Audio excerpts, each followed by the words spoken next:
எல்லாருக்கும் வணக்கம். இன்னைக்கு நம்ம மை பேஷன் வேர்ல்டு சேனல்ல ரொம்பவே டேஸ்டியான முட்டைகோஸ் ஸ்டஃப்டு சப்பாத்தி எப்படி செய்யறதுன்னு தான் பார்க்க போறோம்.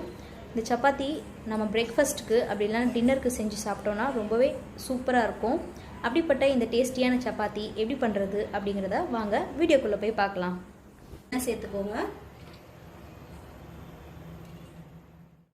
லேசாக சூடானதும் இதில் 1/2 டீஸ்பூன் ஜீரகம் சேர்த்து நல்லா பொரிய விட்டுக்கோங்க. 3 பச்சை மிளகாயை சேர்த்துக்கிறேன். நீங்கள் உங்கள் காரத்துக்கு ஏற்ற மாதிரி அட்ஜஸ்ட் பண்ணிக்கோங்க. கீரை சிம்மில் வச்சுக்கோங்க.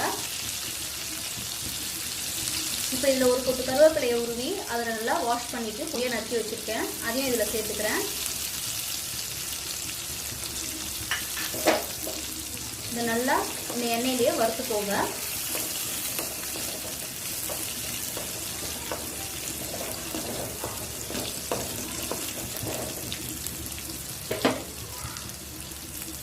இப்போ இதில் கட் பண்ணி வச்சுருக்க 2 வெங்காயம் அதை சேர்த்துக்கிறேன்.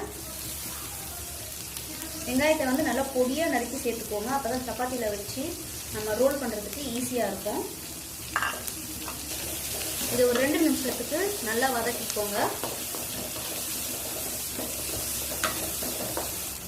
இப்போ வெங்காயம் ஓரளவுக்கு நல்லா வதங்கிடுச்சு. இப்போ நான் பொடியாக நறுக்கி வச்சுருக்க கோஸை இதில் சேர்த்துக்கிறேன். நல்லா பொடியாக நறுக்கி சேர்த்துக்கோங்க.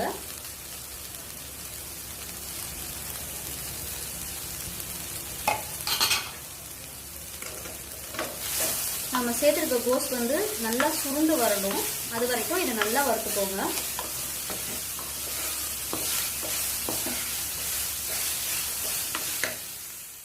இப்போ இதில் ஒரு 1/2 டீஸ்பூன் அளவுக்கு மஞ்சள் பொடி சேர்த்துக்கோங்க.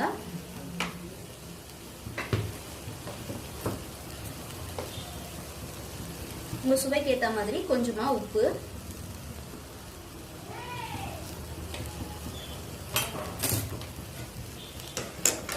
ஒரு வாட்டி நல்லா கலந்து விட்டுக்கோங்க.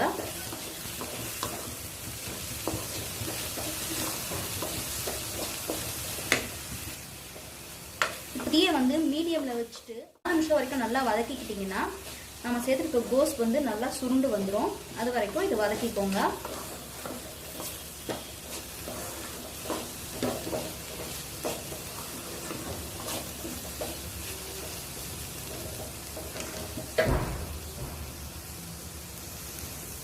இப்போ இது நல்லா குக் ஆயிடுச்சு. ஸ்டவ் ஆஃப் பண்ணிடலாம். இது ஓரளவுக்கு கை பொறுக்கிற அளவுக்கு சூடு வந்ததுக்கு அப்புறமா நம்ம சப்பாத்தியில் வச்சு ஸ்டஃப் பண்ணி நம்ம சப்பாத்தியை சுட்டு எடுத்துக்கலாம். இது கொஞ்சம் சூடு ஆறட்டும். அதுக்குள்ள நம்ம சப்பாத்தி மாவு பிசைஞ்சு வச்சிடலாம். 1 கப் அளவுக்கு கோதுமை மாவு எடுத்திருக்கேன்.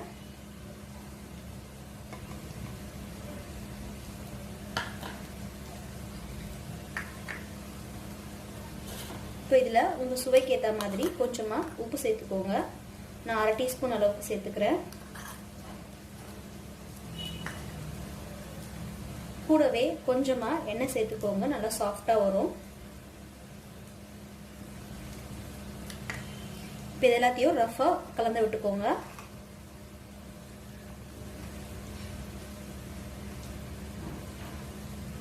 எல்லாத்தையும் ரஃபாக கலந்து விட்டாச்சு. இப்போ தண்ணியை லேசாக சூடு பண்ணி வச்சுருக்கேன். இதில் கொஞ்சம் கொஞ்சமாக சேர்த்து நம்ம பிசைஞ்சு எடுத்துக்கலாம்.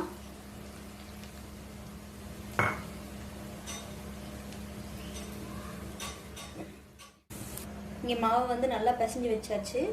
மேலே கொஞ்சமாக எண்ணெய் தடவி இது ஒரு 10லேருந்து 20 நிமிஷம் வரைக்கும் நம்ம ஒரு துணி போட்டு மூடி ஊற வச்சிடலாம். இப்போ ஒரு 20 நிமிஷம் போல் ஆயிருக்கு. நம்ம இதை ஓப்பன் பண்ணி சின்ன சின்ன பாலாக ஊட்டி எடுத்துக்கலாம். பார்த்தீங்கன்னா தெரியும், நல்லா சாஃப்டாக இருக்குது ஊற வச்சதால.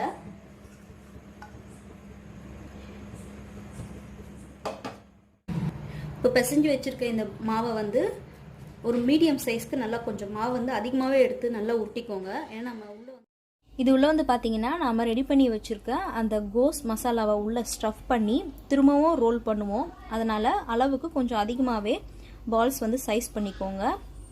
இப்போ க்ளீனான ஒர்க் ஏரியாவில் கொஞ்சமாக மாவை டஸ்ட் பண்ணிவிட்டு உருட்டி வச்சுருக்க அந்த ரோல்ஸை நல்லா மீடியம் சைஸ்க்கு நல்லா திக்காக ரோல் பண்ணிக்கோங்க. ரொம்ப ஃபுல்லாக ஃப்ளாட்டன் பண்ணிடாதீங்க. ஒரு கொஞ்சமாக மீடியம் சைஸில் நல்லா திக்காக ரோல் பண்ணிக்கோங்க.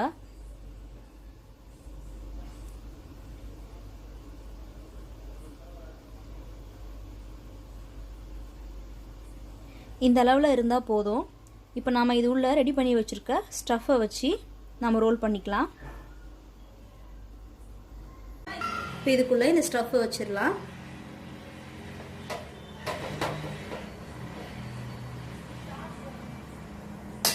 வச்சுட்டு இந்த மாதிரி இதை ஃப்ளீட் பண்ணி விட்டுக்கோங்க. இந்த மோமோஸ்க்கெலாம் செய்வாங்க பார்த்தீங்களா, அந்த மாதிரி ஃப்ளீட் பண்ணி விட்டுக்கோங்க. பண்ணிவிட்டு எக்ஸ்ட்ரா இருக்க மாவை இது மாதிரி எடுத்துருங்க. இப்போ நம்ம இதை தேய்ச்சி எடுத்துக்கலாம். ரொம்ப அழுத்தி தேய்ச்சிடாதீங்க, ஜென்டலாக ப்ரெஸ் பண்ணி இதை நல்லா ரவுண்டாக உருட்டி எடுத்துக்கோங்க.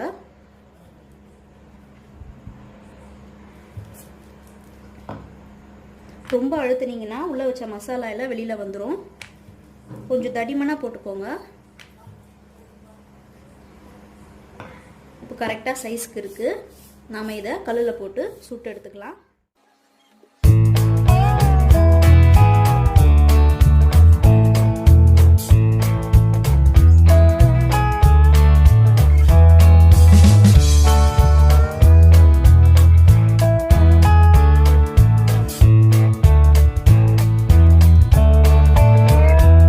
சூடானதும் தீயை வந்து மீடியமில் வச்சுட்டு நாம் அந்த மசாலா ஸ்டஃப் பண்ணி வச்சு ரெடி பண்ணி வச்சுருக்க சப்பாத்தி எல்லாத்தையும் இதில் போட்டு சுட்டு எடுத்துக்கலாம்.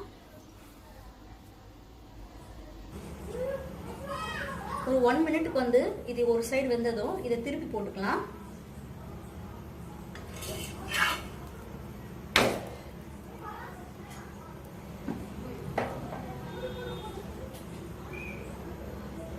இப்போ இதை இன்னொரு சைடு மேலே கொஞ்சமாக எண்ணெய் தேய்ச்சிக்கோங்க உங்களுக்கு தேவைப்பட்டதுன்னா, இல்லைன்னா நீங்கள் நெய் கூட சேர்த்துக்கலாம்.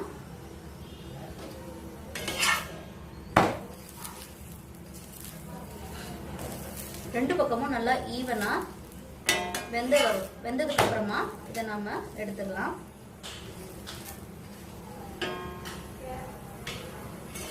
ரெண்டு பக்கமும் நல்லா ஈவனாக குக் ஆகணும், இல்லைன்னா மாவு ஒரு சில இடத்துல வேகாமல் இருக்கும். இந்த மாதிரி கார்னர் எல்லாத்தையுமே நல்லா வெந்திருக்கான்னு பார்த்துட்டு திருப்பி போட்டு நல்லா வேக வச்சு எடுத்துக்கோங்க.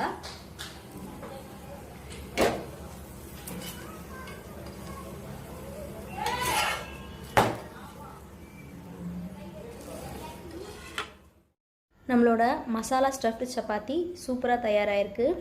இன்றைக்கி டின்னருக்கு உங்கள் வீட்டில் இதை ட்ரை பண்ணி பாருங்கள். ரொம்பவே சூப்பராக இருக்கும், நல்லா டேஸ்ட்டாகவும் இருக்கும். உங்கள் வீட்டில் இருக்க எல்லாருக்கும் இதை செஞ்சு கொடுத்து நீங்கள் என்ஜாய் பண்ணுங்கள்.